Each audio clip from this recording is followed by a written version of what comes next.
are still studying ST 48.1, the first chapter on karma and the afterlife.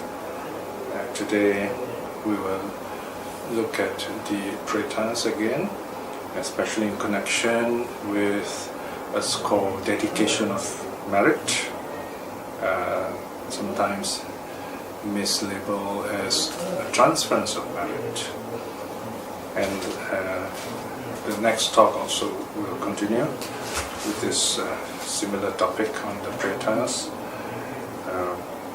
and see how we can relate to this idea in a practical sense, and how such teachings help us understand the nature of life and death better. So for today's reflection, we start at 6.4.3, and we go on to finish off the rest of section 6.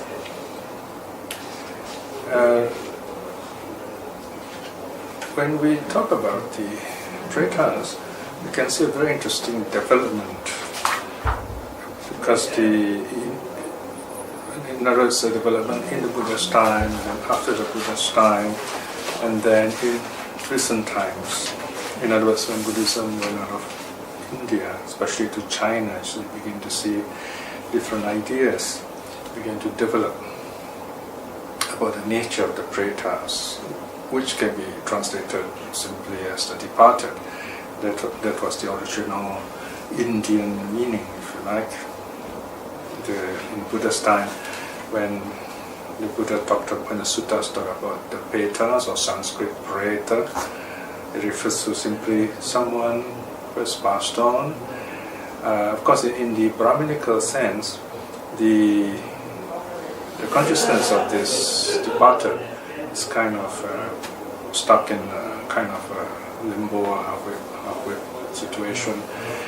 Only when the prayer is done by a member of the family, usually it's always the son, then this within a year, and then this consciousness is reborn in the heavens. Otherwise, they will come back to the world they're familiar with and kind of be reborn in some lower planes.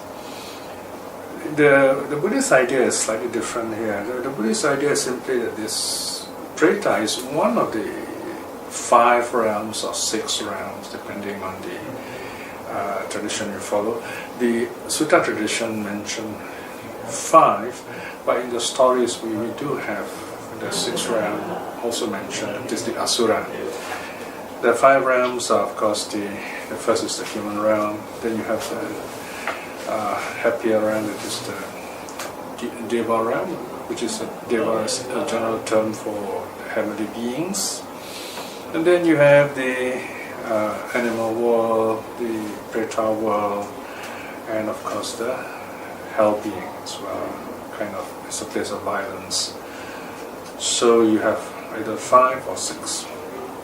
So the preta is only one of them. And unlike the other 5 realms, the preta realm, Karma's realm, is not really a place. The pretas kind of exist as individual beings, and they can be anywhere depending on their karma, so they're not located in a particular place. But in a sense, we can say they exist in a certain dimension, a certain wavelength. We can speak in that terms if we like. So, of course, in the Buddhist idea of karma, we do not see these beings as being punished for their past deeds.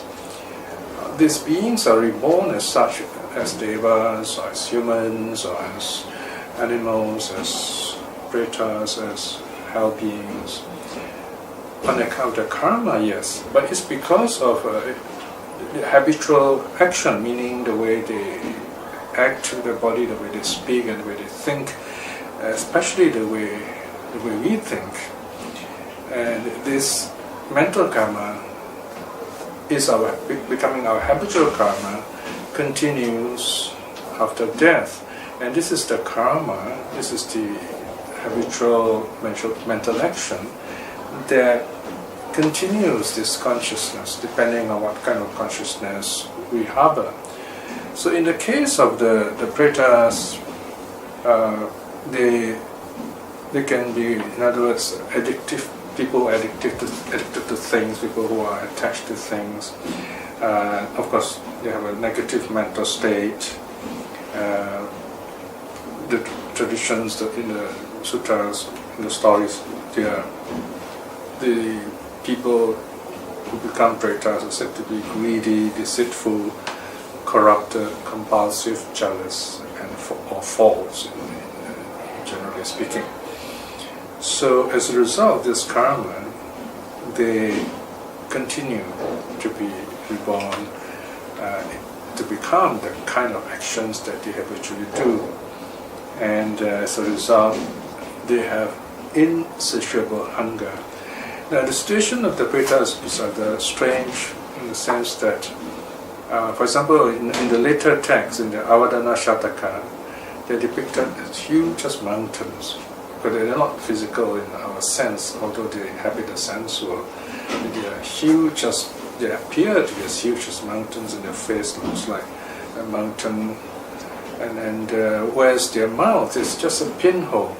So here, of course, in the hyperbolic Indian way of narrative of story, is to impress on us how greed can create such a massive form, and the avenue of sustenance or the way that this being can be satisfied is so tiny, just a pinhead and the size of a point of a needle. So one can imagine the kind of suffering of these beings. They are ever hungry, and yet they don't die.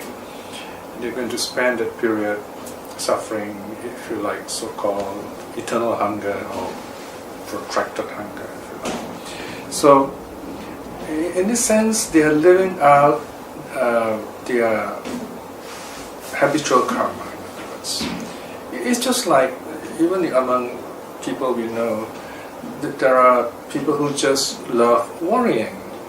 Maybe we shouldn't say love worrying, who just kind of get caught up with worrying.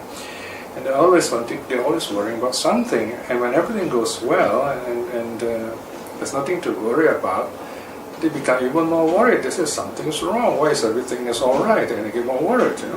So there are people like that. They're habitually worrying. So now, so you can imagine that this kind of people, what kind of mental state they have. So it's not a very happy kind of mental state. Of course, all this can be corrected through meditation, through breath meditation, loving kindness meditation, which we have talked about elsewhere. So here, in the case of the pretas, they are being reborn according to the karma, and they continue to experience this negative situation as part of their being, in other words.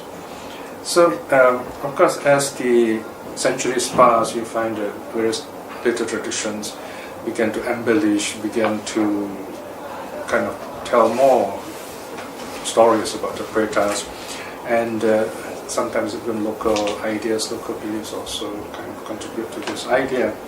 So by the time the Milinda Panha, the Questions of King Milinda, mentions, and this is around the middle of the first millennium, 400-500 CE.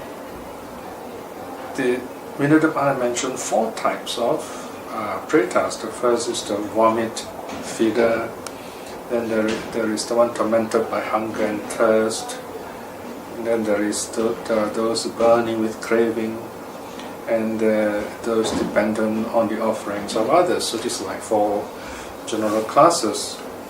But in the suttas, you notice there are no such classes.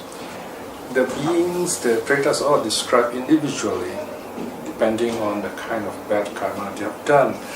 And Moggallana, the monk with the greater psychic power, is the one who would often report what kind of pretas he sees. And these preta stories are recorded in a book, one of the 15 books in the Khuddaka Nikaya. I think this is among the latest collection of the canonical literature of the early Buddhists. So in the Peta Watu, the stories of the Peta, you find many of the stories were kind of recalled or attributed to Moggallana. For example, once he said he saw this Peta of a being, looks like a nun, and she's wearing the robes and she's flying through the air with the robes burning. So this is the case of someone who previously was a nun, but she did not keep a precept. She was nasty, if you like. And there's someone else looking very ugly and with a mouth full of maggots and so on, and previously he was a habitual liar. So you have a kind of rather grotesque description of these pretas. The kind of bad action they habitually did kind of became them. So they have no standard form, in other words. The bad karma that they have been doing will be clearly seen on them. Okay? So, for example, there are some that may look like animals, but they're pretas. And there's a very interesting case where this preta would, with sunrise, this preta would be very happy, enjoying good karma, and then sunset, we're going through a suffering state. So you have kind of two different lifestyles in the same being. So here, this preta in the past did good deeds in the daytime, but did some bad deeds in the evening, in the night. So you have this kind of very interesting, very individualistic descriptions of the pretas. However, by the time of the Minutapangha, you have these different groups of pretas.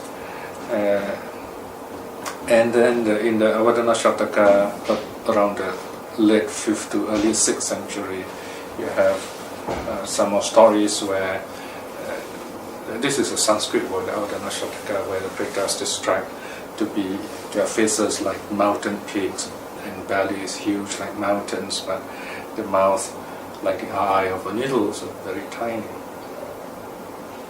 So and they are naked, covered with hair, and this hair looked like flames, like a string of flames, if you like, and they make mournful sounds.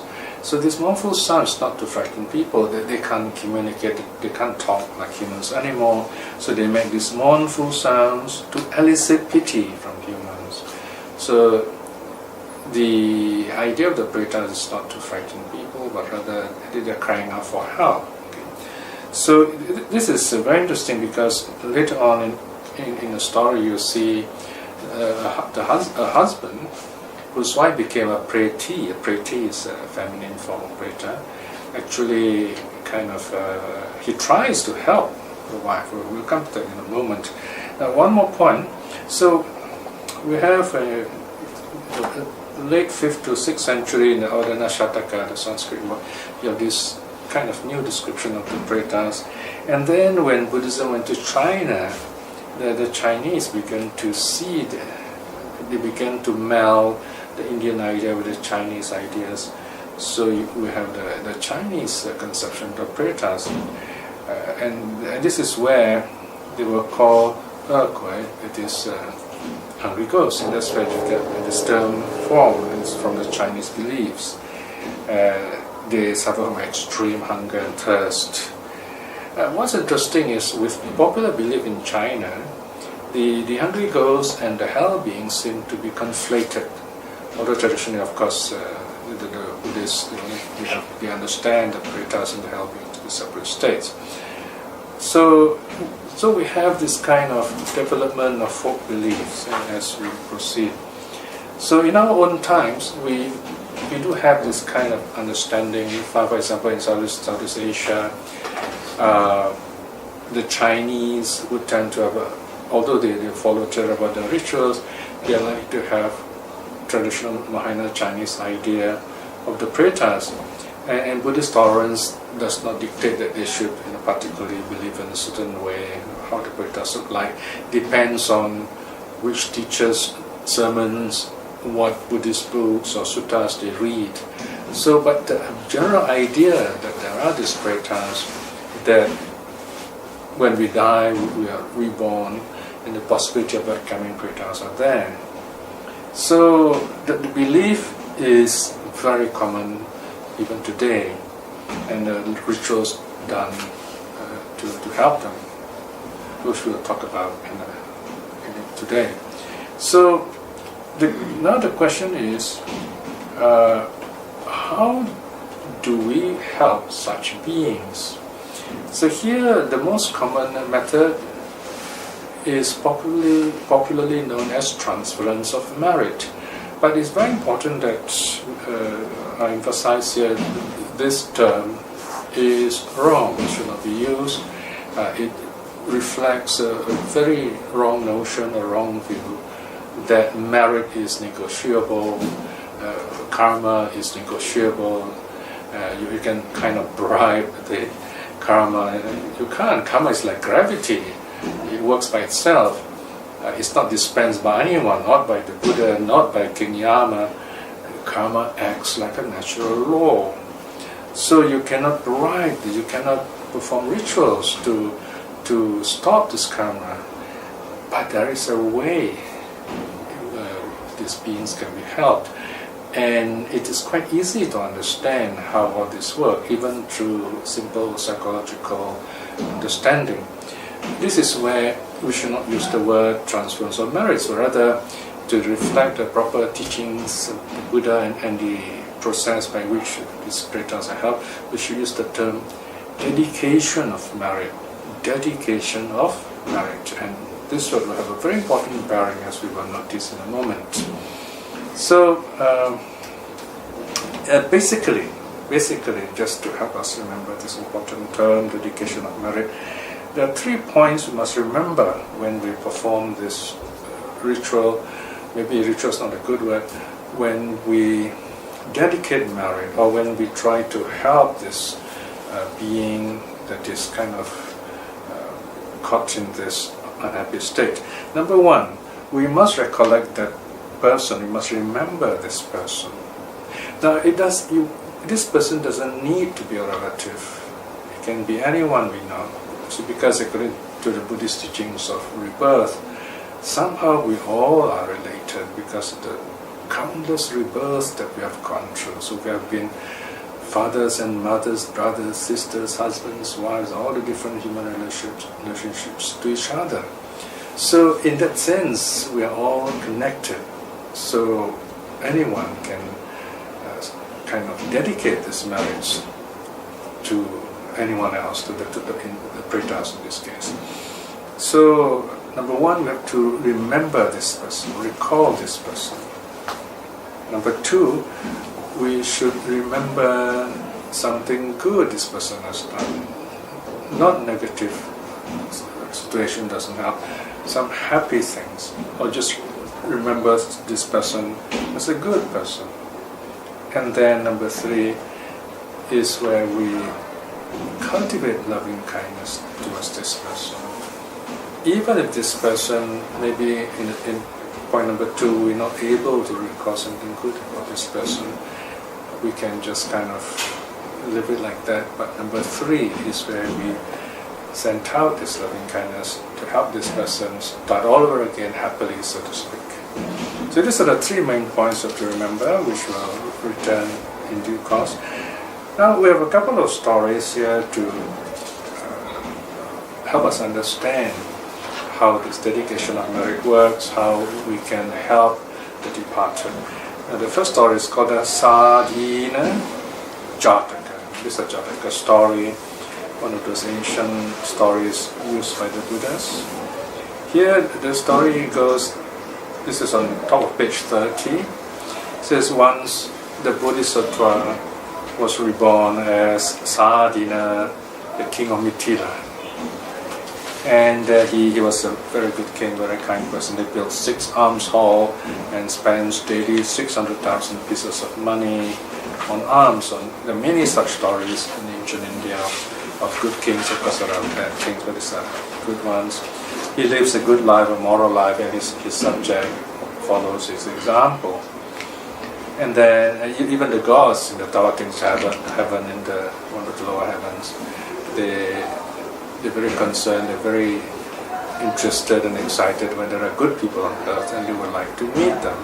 So Lord Sakra sends down his charioteer Matali to fetch Sadina up. It's a special conveyance coming down from heaven, the chariot of the gods, to bring Sadina up to meet the gods. So in other words, he was bodily brought into the heavens, a kind of ascension, and there he spends his life, according to the story, 700 Earth years, and that's only about 100 years in divine terms. So he stays there with the gods, enjoying a good life, enjoys good karma, if you like. And then the time comes for his term to end there, so to speak. So there's a bit of karma, lots of karma involved here, actually. So his time in the heavens begins to end. But before it ends, Sakra makes a very interesting statement. Sakra actually tells Sadina he is able to give, to extend Sadina's life if Sadina wants. So he has that power. How this is done, we do not know. Remember, this is a Jataka story, it's not in the suttas. So these are popular folk tales which the local folks will really like to hear and understand, and they don't teach much Dharma directly, but indirectly there are important teachings.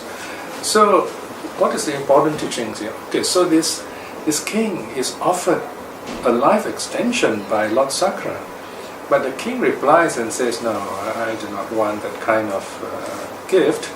I would rather perform my own good deeds.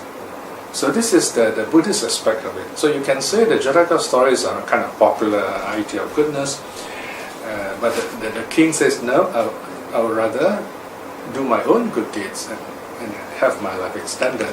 So he returns to earth, again bodily. On earth, of course, 700 years later. In the heavens is kind of one Deva's lifetime. He comes down and he appears in his garden again. Of course, here there's a very interesting case where the gardener is to recall him. Of course, it's probably a new gardener because already 700 years has passed. But this gardener is able to recognize the king. Probably there are some similar features of the various kings of that country. So, of course, the gardener is very happy. He tells the king's name is Narada. And when the king hears that his ancestor has returned, he's very happy. So he goes to Sadina and then bows to him and wants to return the throne to him. But Sadina says, no, that's not what I came for. I've come to perform some good deeds, to gain back my position in the heaven. So for 7 days on earth, he performs spiritual giving. He gives alms to everyone for 7 days, and then he dies in the 7th day and is reborn in the heavens again. So there we have this very interesting folk story where this king is offered an extension of life, but he says, no, I'd rather perform my own good actions. I'd rather take accountability of I want to be responsible for my own good karma. So he performs those acts of charity, of giving alms food to all the needy, and he enjoys this good karma by being reborn in the heavens again. Of course, here we have a naturally good king who by nature has all these wonderful thoughts, so it's very easy for him to perform good deeds and to be reborn in the heavens. So the point of the story here for us is, of course, this king was to keep his precepts. We should be keeping our precepts. We should practice generosity. But what's interesting is meditation is not mentioned here. So this is definitely a kind of a popular idea of Buddhism on a popular level, that even if we don't meditate, we should at least make every effort to keep the precepts and to practice generosity, kind of be kind to each other, create this harmonious and happy environment. So here again we see in this story there is no transference of merit. it is as if Sakra wants to transfer his merit, his power, part of his long life, for the benefit of Sadhina. But Sadhina says no. So he rather do his own good deeds. So here we come to this term dedicate. It comes from the Pali word adisa. Adisa, that means to indicate, to point, to allocate. So in that sense, we translate as dedicated. Okay? Adisa, adisa. Okay? So what Sadhina did was, when he performed all those charitable works, he dedicated those merits to his own spiritual well-being. And then there's another story. This time it's the Nanda Peta Vatu. Nanda, here of course, is a feminine name. This is section 662. Here you have a husband and wife. The husband is a good man, but the wife is a terrible woman, a shrew, and she dies. She's so bad that she dies and becomes a preti. Preti is not a very common word. Here the term is used. Preti is a female preta. So she becomes a preta here described as red-eyed, yellow teeth, with a rough and ugly body. Okay, so again, as I said, the pretas have very individualistic descriptions. And what happens here is, the story goes that one day the husband actually meets the wife, who is now a preti, and he recognizes her and is not terrified of her at all, although she looks terrible. So here again we see a very interesting situation where people are not afraid of pretas because they're able to recognize who this preta were in the past life. So the story goes that the husband says, okay, tell me what you need, I will offer them to you, I'll give them to you. But the wife says, no, I can't receive all these things from you. So here we have two Peta Vatu verses teaching us about the situation of a preta. So the verses go like this: Hate na hate te tinang na mayhang upakapati bhikkhu cha sila sampanne vitarage bahu sute. Meaning, what is given by your hand into mine accrues not to me, but only through the monks morally virtuous, free from lust, deeply learned. Second verse says, Tappehi annapanena mama dakinang adisa tadahang sukita hesang sabba kama samidinati. Samidiniti. With food and drink that is or that are regaled here, dedicate the giving to me, that shall make me happy, fulfilling every desire.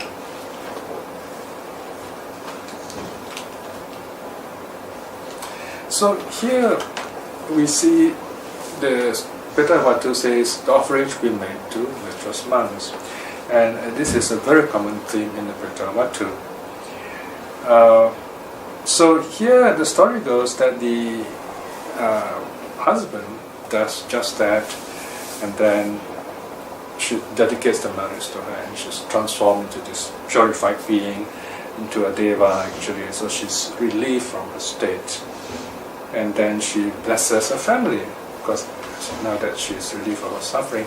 So here we see a very interesting situation, which is in a sense quite different from Pali Buddhism of personal practice, where the husband, through dedication of marriage, helps the wife who is uplifted from a suffering state and then blesses the family. So here, in other words, it is possible to help others, but remember, here we're only talking about uplifting someone from a suffering state, a preta state, into a happier state or a divine state. We're not talking about awakening here, which definitely has to be done by self-effort in some way at least. So now let us evaluate this story. Now, so we have here a new development where the husband, by making offerings to the monks, virtuous monks, dedicates the marriage. Meaning, when he's making this offering, he thinks of his wife, of all the goodness that she was or has, and then dedicates it to her. And he's a very compassionate person. All the three qualities are there. So here, the first point we should note is this new development in the Buddhist practice is in a way influenced by the Brahmanical idea of the Shraddha and the Sapindikarana. So in other words, there's a kind of adoption of this idea, although not the whole thing. But so the offering is made to the monks, and through this dedication, the energy, if you like, affects the pretas. So here, it's more of a psychological situation because it is the giver who initiates this the change in the departed, and the monks are just kind of, in a sense, they do nothing; they just receive the offerings. So, of course, some critics and scholars have said that this is probably the later monks, who were writers. They introduced these stories, understandably, to inspire support from the laity, so that the monks, this is a great way to tell stories. And the Indian religion is full of stories, and these stories teach the laity how to support the priests and the monks and so on through the four supports of food, clothing, shelter, and health support. So, of course, this is one way of explaining it. On the other hand, if we see this story on a broader scale, we can say whatever good deeds you do, or even good deeds you remember you have done, you get into a state of loving kindness, of peace, joy, and with that wonderful, peaceful mind, you dedicate all this goodness to the departed. It will also work. I might say, we understand the suttas well, this is even a much better way of dedicating merit to the departed through the practice of loving kindness. So we come to a very important point here, which we will see again in next talk, about where I will explain in some detail the Tirokuta Sutta, where the method is laid out in detail. You must have loving kindness.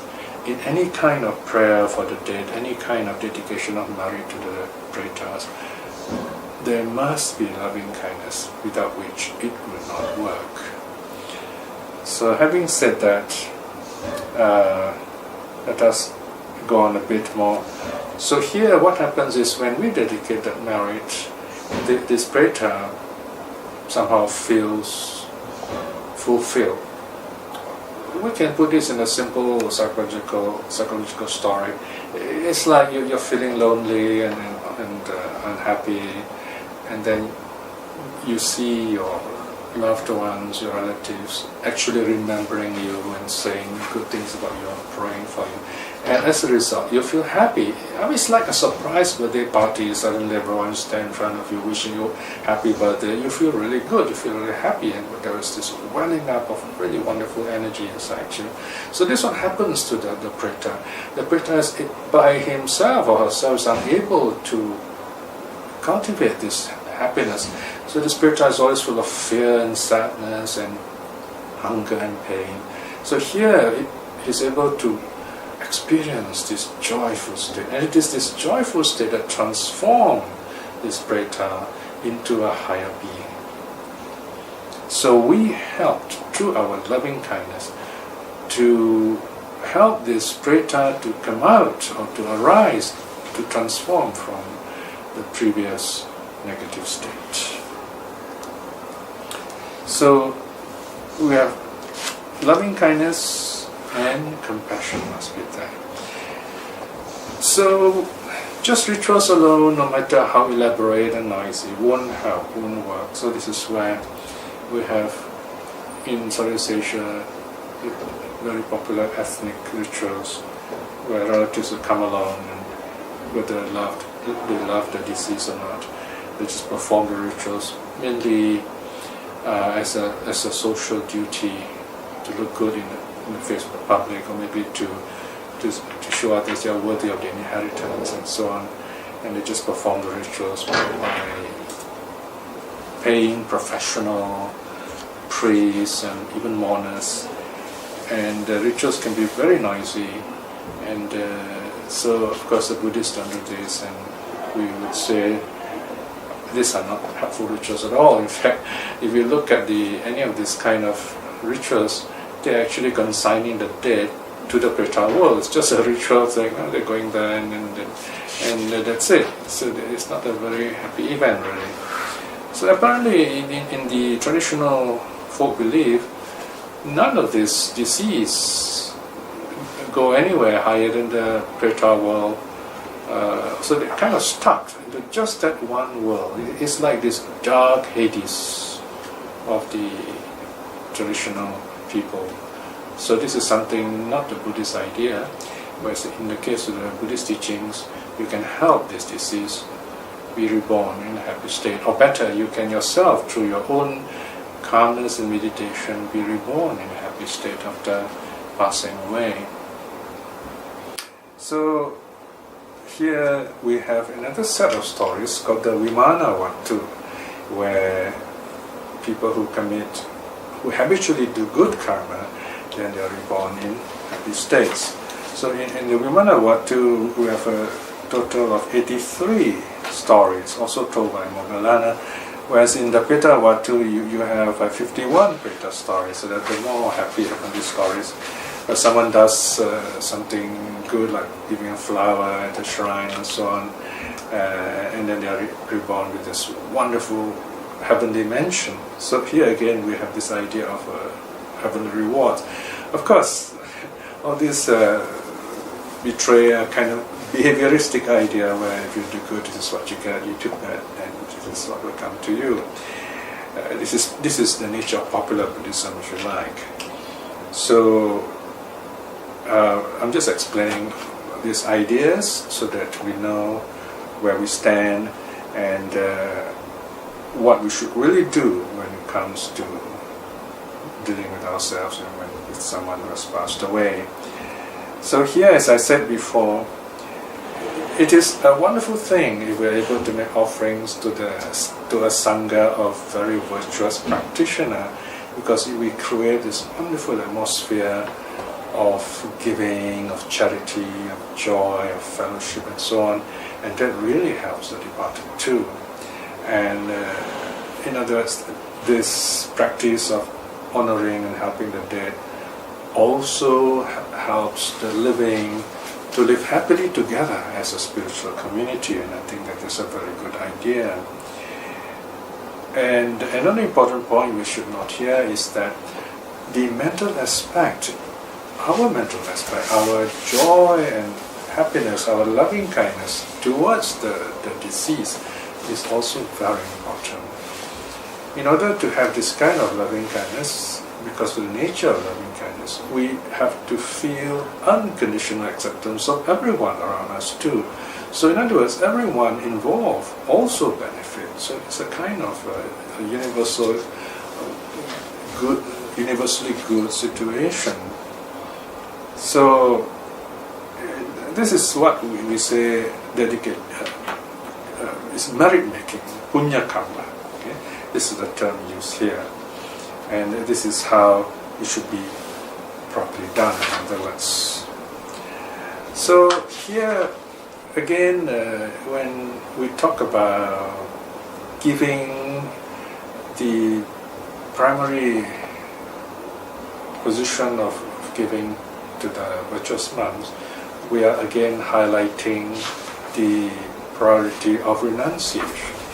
The renunciation is a very important Buddhist practice, and we respect the monks, we make offerings to them, and they are efficacious because the monks have renounced the world. So this renunciation is a wonderful state of affairs which helps us to reflect on how we too can renounce our negative qualities, how the pretas can renounce their unhappy state, and so are reborn happily. So the final note here, before we have to close this study today, is to remember our departed with love, with loving kindness, no matter what realm they have been reborn, and using that wonderful happy energy, we're able to transform their lives as we would ours who are still alive. Well, let us do a short reflection to close this study. As we live, so our life after death, next life will continue, so too. So this is where we must remember the habitual karma that we do, at least on a certainly on a mental level, should be a happy one, should be filled with loving kindness, so that this kind of mental state will continue even after death. So this comes with our practice of breath meditation, which calms us, gives us that basis of strength, and we cultivate loving kindness, which gives us the joy, so that we can move on happily. Reflecting in this way is very good karma. By the power of such good karma, may we be blessed with the strength and the courage and wisdom to aspire to attain at least stream winning in this life itself. By the same token, by the power of the three jewels, let us send out our loving kindness to all our loved ones. And those who have been kind to us, may they be well, may they be happy. Let us also send out our loving kindness to everyone that we know, especially those seeking the Dharma.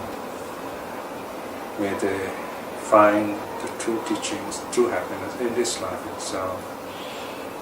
May all those who are lost, unsure of themselves, too may they find happiness through the Dharma in this life itself. May all beings be well and happy. Sadhu, sadhu, sadhu.